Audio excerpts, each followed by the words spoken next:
Hello friends, अभी तक हमने पढ़ा कि what are the algebraic methods for solving pair of linear equations, है ना। फिर हमने उससे पहले पढ़ा था ग्राफिकल मेथड पढ़ा था, उससे पहले हमने कंडीशंस देखी थी, अलग अलग कंडीशंस, 3 कंडीशंस देखी थी, ठीक है। फिर हमने उसके बाद देखा कि कैसे हम इक्वेशंस को रिड्यूस कर सकते हैं लीनियर इक्वेशंस में, फिर उसको सोल्व कर सकते हैं ना।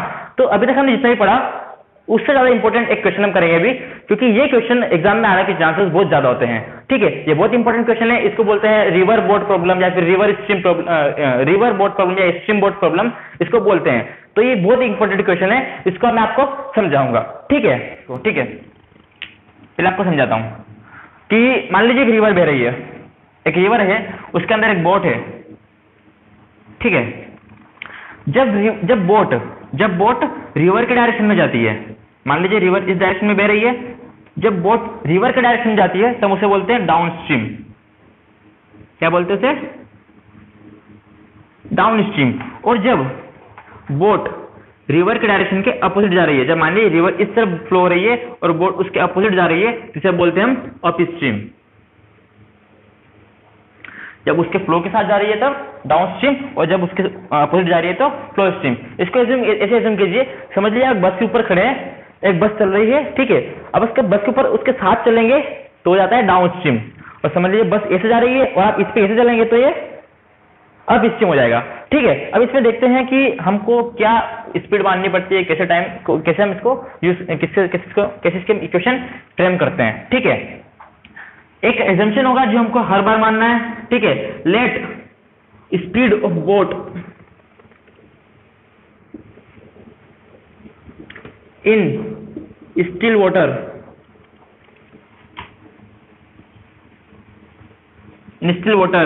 या फिर रिवर बोल सकता हूं मैं, in still river is x kilometre per our.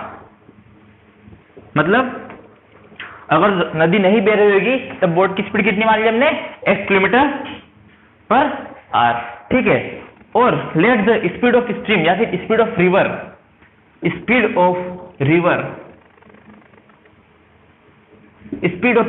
पूरा लिख देता हूं मैं, ये लिखा है स्पीड ऑफ बोट, ठीक है। स्पीड ऑफ रिवर या फिर स्ट्रीम बोलूं मैं, speed of stream slash river equals to y kilometre per hour, ठीक है। और हमने क्या मान लिया कि जो रिवर की स्पीड है वो कितनी है? y किलोमीटर पर आवर, ये x kilometre per our. Speed of boat in still water is x kilometre per hour and speed of river is y kilometre per our. अब हम बात करते हैं डाउन स्ट्रीम की, ठीक है। तो डाउन स्ट्रीम में देखेंगे, देखिए रिवर भी इस तरफ फ्लो कर रही है, बोट भी इस तरफ जा रही है, तो इसमें स्पीड क्या हो जाएगी? दोनों की ऐड हो जाएगी, ठीक है। इन दोनों में स्पीड क्या हो जाएगी? ऐड। तो फाइनल स्पीड क्या होगी इसकी? बोट की फाइनल स्पीड होगी इसकी x plus y kilometre per hour, ठीक है। डाउन स्ट्रीम में फाइनल स्पीड क्या होगी इसकी? x plus y kilometre per hour, ठीक है। और अब स्ट्रीम में इसकी फाइनल स्पीड क्या होगी? देखिए बोट इधर जा रहा है और रिवर इस तरफ आ रहा है, तो बोट की स्पीड माइनस रिवर की स्पीड, ठीक है। बोट की स्पीड माइनस रिवर की स्पीड, तो हो जाएगा x माइनस y। इसको मैं नीचे लिख देता हूं, मैं फिर से लिखता हूं एक बार कि down stream speed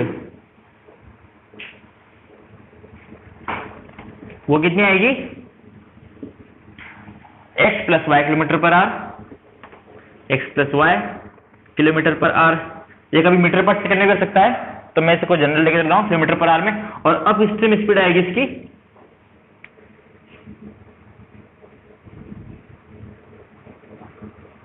x minus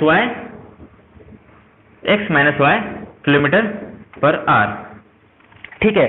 अब आप इसको पहले नोट कीजिए, फिर हम आगे बढ़ते हैं।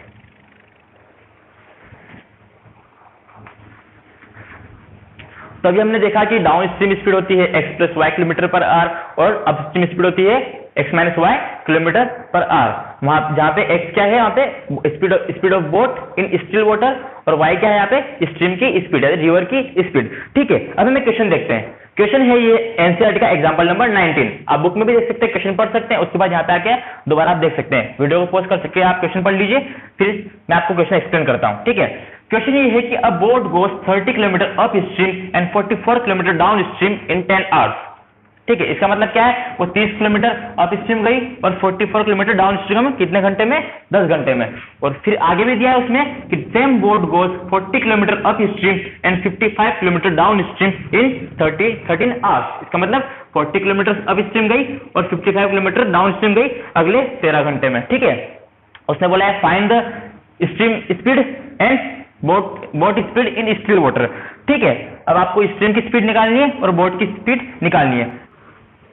अभी हमने देखा था कि जो बोट की स्पीड हमने मानी थी स्टिल वाटर में मानी थी x। ठीक है, बोट स्पीड या फिर speed of boat in still water हमने मानी थी x kilometre per hour and boat speed, sorry यहीं पे लिख दो मैं साइड में, and stream speed that is river speed is y kilometre per our. हमने एक और चीज देखी थी अभी, क्या देखा था हमने, डाउन स्ट्रीम स्पीड थी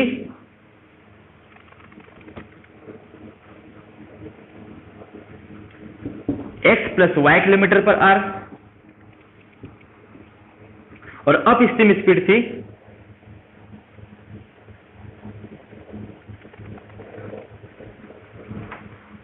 x minus y kilometre per hour.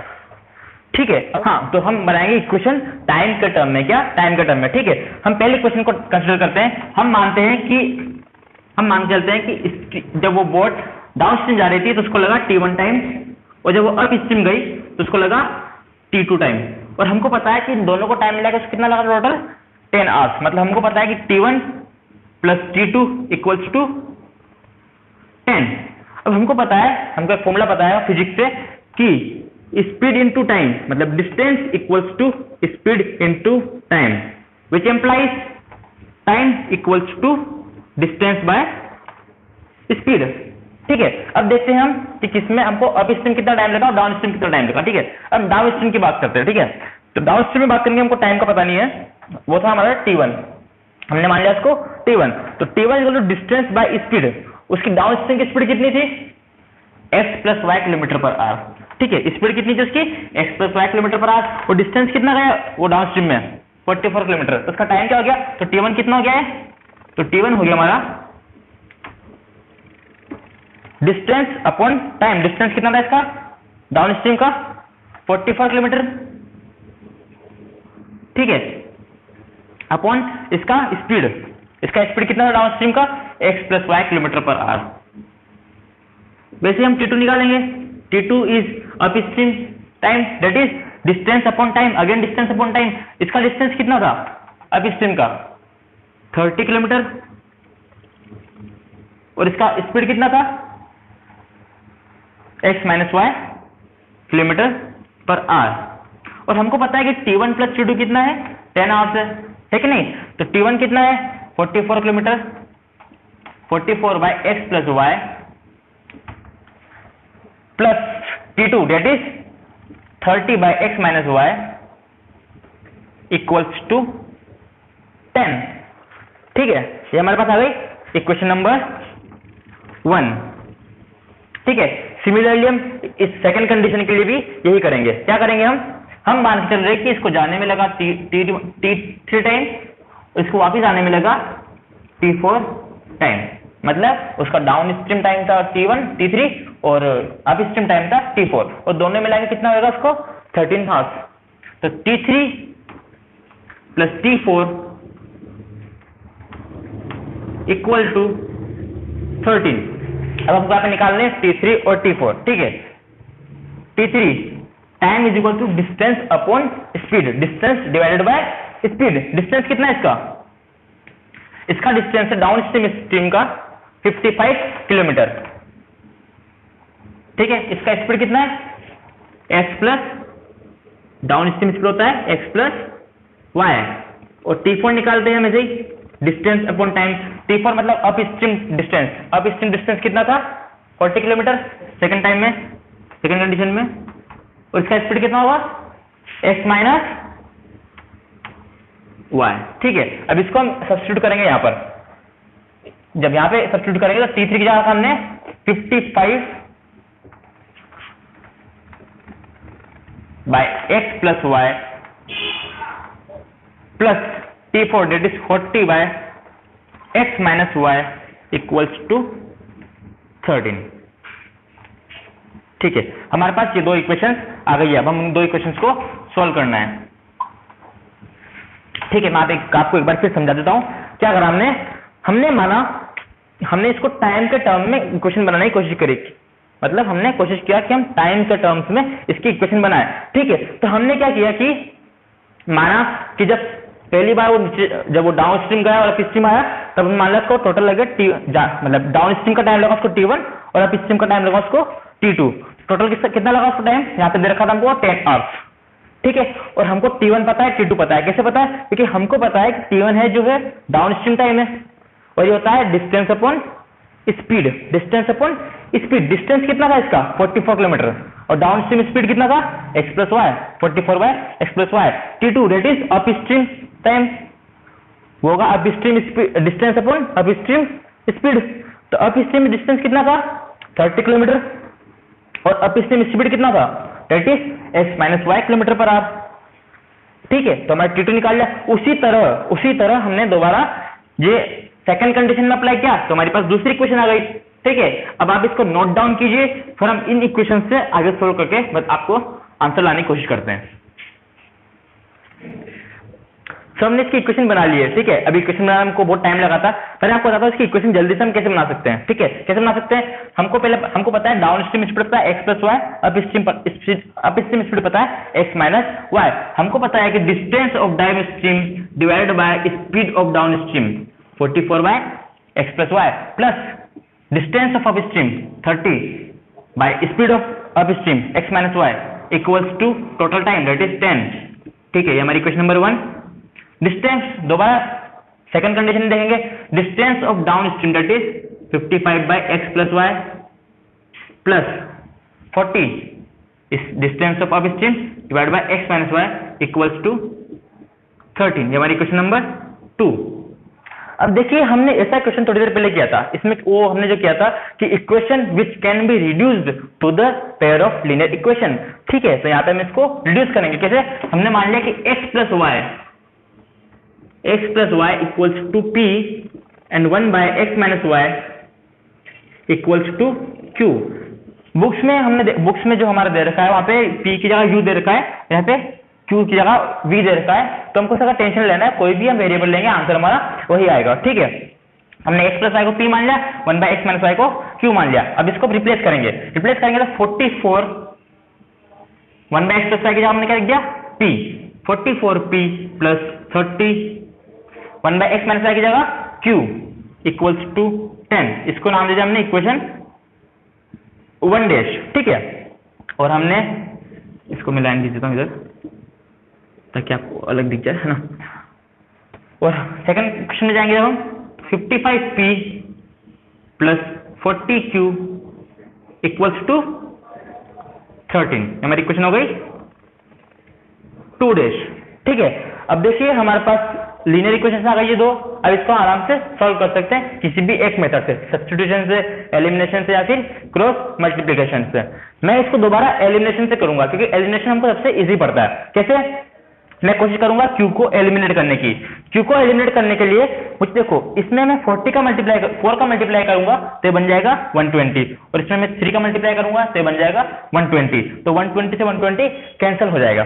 ठीक है, मैं इक्वेशन नंबर 1 में अगर 4 का मल्टीप्लाई करूं तो ये बन जाएगा 4 इंटू 30 डेज टू 120, और मैं इक्वेशन नंबर 2 डेज में 3 का मल्टीप्लाई करूं तो बन जाएगा 40 इंटू 3 डेट इज 120q। ठीक है, अब मैं इसको लिखता हूं यहाँ पे, जो 1 डेज को मैंने 4 से मल्टीप्लाई किया 44 into 4 that is 176p plus 30 into 4 120q equals to 10 and 55 into 3 that is 165p plus 3 into 40 that is 120q।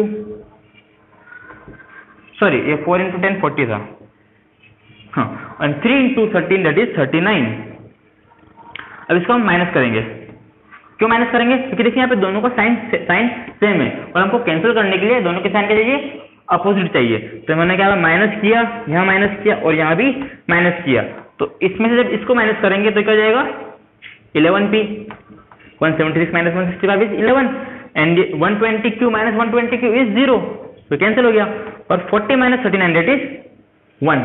तो यहाँ पे हमारा p का वैल्यू आ गया, p इज 1/11। हमारा एक वेरिएबल आ चुका है। अब हमको पता है कि जब हमको एक वेरिएबल की वैल्यू आ जाए तो हम किसी भी एक क्वेश्चन में रख के दूसरे वेरिएबल की वैल्यू निकाल सकते हैं। मैं क्वेश्चन नंबर 1 डैश में रखता हूँ, मुझे पता है वो 44p, ये मैं 1 डैश क्वेश्चन लिख रहा हूँ, 44p plus 30q is equals to 10। इसमें पुट करता हूँ p की वैल्यू 1/11, तो 44 इंटू 1/11 plus 30q is equals to 10। 44 से 11 कैंसिल हो जाएगा तो बच जाएगा 4 plus 30q is equals to 10। 30q 4 इधर माइनस में आएगा तो -4 हो जाएगा, 10 माइनस 4 इट इज 6। अब ये 30 डिवाइड में जाएगा, 30 डिवाइड में जाएगा तो हो जाएगा 6/30 और 6/30 इज 1/5। ठीक है, तो देखो हमारे पास दोनों वेरिएबल की वैल्यू आ गई p एंड q। पर क्वेश्चन में हमसे क्या पूछा है? Stream speed and boat speed in still water, that is boat speed in still water is x kilometre per hour और stream speed is y kilometre hour. हमको निकालना है x और y, तो हमने वही करेंगे जो हमने पिछली बार हमारे इक्वेशन में किया था। क्या किया था हमने? हमको पता है कि मैं इसको यहां लिख देता हूं, हमको पता है कि 1/x plus y equals to p और 1/x minus y equals to q। तो यहां से क्या जाएगा? हमने p की वैल्यू रख दी 1/x प्लस y। p का वैल्यू कितना है? 1/11 और 1/x माइनस y q का वैल्यू कितना है? 1/5। तो पहले आप यहां तक नोट कीजिए, फिर हम आगे बढ़ते हैं इन इक्वेशंस को लेकर।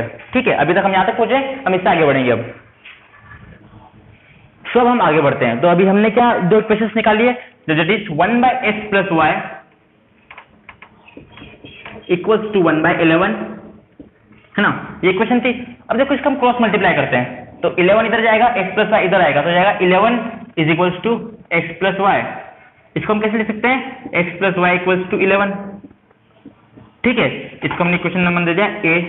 ठीक है, इससे देखते हैं हम 1/x minus y equals to 5, ये हमारी लास्ट इक्वेशन थी। ठीक है, तो यहां से जाएगा, क्रॉस मल्टीप्लाई करेंगे तो 5 equal to x minus y, which implies हमने मान लिया x minus y equals to 5। इसको हमने उल्टा करके लिख दिया। हमारे पास दोबारा दो इक्वेशन आ गई है और हमको दोबारा x और y के लिए सॉल्व करना है। देखो मैं फिर से रिकमेंड करूंगा कि आप एलिमिनेशन का यूज करें। एलिमिनेशन का यूज यहाँ पे बहुत फायदा करेगा। हमारे पास दो इक्वेशन है, x plus y equals to 11 और x minus y equals to 5। हमको x और y निकालना है। ठीक है, अब हम करते हैं इसमें एलिमिनेशन अप्लाई करते हैं। ठीक है, हमारी इक्वेशन नंबर ए क्या है? x plus y equals to 11। और इक्वेशन नंबर बी क्या है? x minus y equals to 5। मैं कोशिश करूंगा y को एलिमिनेट करने की। अब देखिए कोफिशिएंट y का दोनों बराबर है, तो मुझे यहाँ पे किसी चीज का मल्टीप्लाई नहीं करना पड़ेगा, सीधा मैं ऐड कर दूंगा इनको, क्योंकि साइन भी इनके अपोजिट है। मैं इनको ऐड करूंगा तो बन जाएगा 2x, है ना? x plus x 2x, y minus y cancel और 11 प्लस 5 दैट इज 16। तो x इक्वल टू आया हमारे पास 8। x कितना है हमारे पास? 8। और मैं इसको x की वैल्यू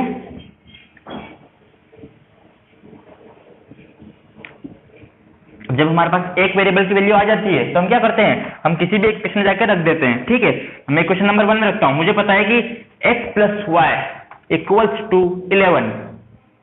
ठीक है, तो मैंने x की वैल्यू रख दी 8 plus y equals to 11, which implies y equal to 11 minus 8, which implies y equals to 3।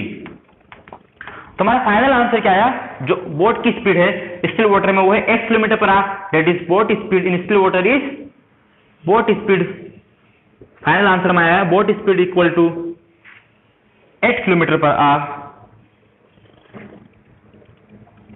And what we have to find other stream speed, that is y, stream speed, that is y, y कितना है हमारे पास 3 km/h। ठीक है, तो ये हमारा final answer है। अभी आपको एक क्वेश्चन बहुत बड़ा लग रहा होगा, पर एक बार आप इसकी प्रैक्टिस करेंगे तो ये बहुत आसान हो जाएगा। ठीक है, और ये क्वेश्चन एग्जाम के पॉइंट ऑफ व्यू से बहुत ज्यादा इंपॉर्टेंट है। इस क्वेश्चन को आप जरूर करिएगा और इसको प्रैक्टिस अच्छे से कीजिएगा, क्योंकि ये बहुत इंपॉर्टेंट क्वेश्चन है और इसके आने के बहुत ज्यादा चांसेस है एग्जाम के अंदर। ठीक है, थैंक यू।